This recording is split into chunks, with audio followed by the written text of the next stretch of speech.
আমি এক গরিব ঘরের মেয়ে, কিছুটা লেখাপড়া জানি। আমার বাবার তেমন আর্থিক অবস্থা ভালো না।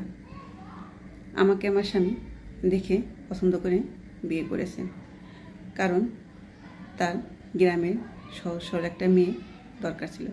সে বাহিরে থাকে, বাইরে থেকে এসে আমাদের গ্রামে সে ঘুরতে আসে। আসার পথে আমাকে সে দেখে পছন্দ করে এবং সে বাড়ি গিয়ে তার মা বাবাকে জানান এবং ঠিকানা দেন। অমুক গ্রামে এমন একটা মেয়ে দেখছি, তোমরা তাকে দেখে এসো, আমার পছন্দ হয়েছে।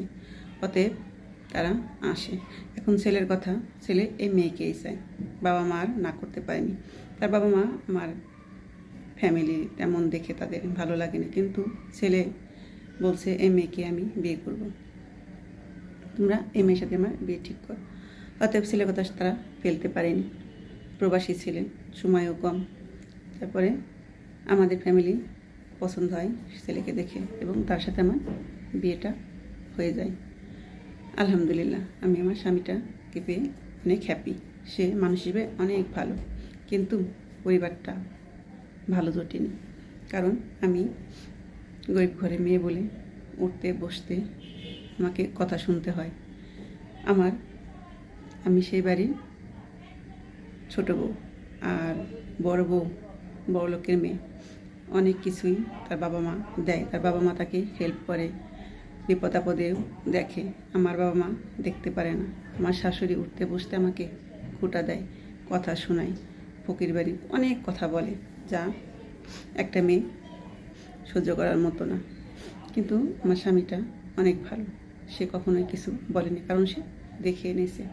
এবং তার এই মার এই কথা শুনে সে বলে আমাকে, মা যাই বলুক তুমি কষ্ট পেও না। আসলে বাবা মা তুলে কথা বলে কষ্ট কোন মেয়ের না লাগে?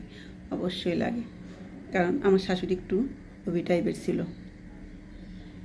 আমার বড় যা কাজকর্ম করতো না, আমি আসার পরে সব কাজ আমাকে দিয়েই করে।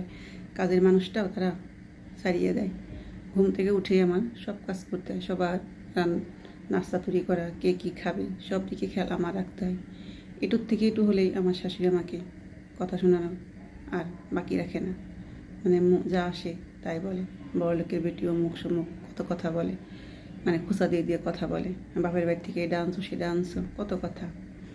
বড় বড় বাড়ি থেকে কত কিছু দিচ্ছে, আমাদের বাড়ি থেকে কিছু দিতে পারেনি। নানান কথা বলে। কথায় কথায় আমার ভাত খেতে গেলে চোখের পানিতে থালা ভিজে যায়।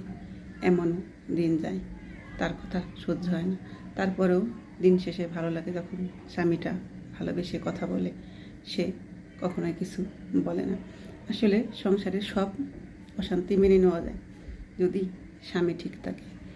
সবার কথা আমি তখন ভুলে যাই যখন সে আমাকে ভালোবেসে আঁকড়ে ধরে এবং বলে তুমি কষ্ট পেও না, একদিন সব ঠিক হয়ে যাবে। তার এই কথাতেই আমার অনেক সাহস আসে মনে, এবং সেই ভরসায় আমি আমার সংসারটা টিকিয়ে রাখি। শাশুড়ি শ্বশুরের কথা কখনো কান দেয় না, তারা বলে আমি চুপ করে শুনি, মুখে মুখে কখনো তর্কও করিনি। ঠিক আছে, এই জন্য স্বামী আমাকে আরও ভালোবাসে যে তুমি এমন একটা মেয়ে, কখনো কিছু বলো না। অতএব স্বামীর ভালোবাসা পেয়ে আমি সবটা ভুলে সুখে সংসার করতে লাগি। আসলে এমনটা হয়, আস্তে আস্তে দেখবে সংসারটা ঠিক হয়ে গেছে। যখন বাচ্চা কাছে হবে, মেন কথা স্বামী ঠিক থাকলেই একটা মেয়ে হ্যাপি, আর কিছুই লাগে না। স্বামী ঠিক তো দুনিয়া ঠিক, এটাই। যার ভরসায় আশা, সে যদি এলোমেলো হয় তাহলে মেয়েটার জীবনটা এলোমেলো হয়ে যায়। আর সে যদি ঠিক হয় তাহলে শ্বশুর বাড়ির কারো কথা গায়ে লাগে না, এটাই বাস্তব।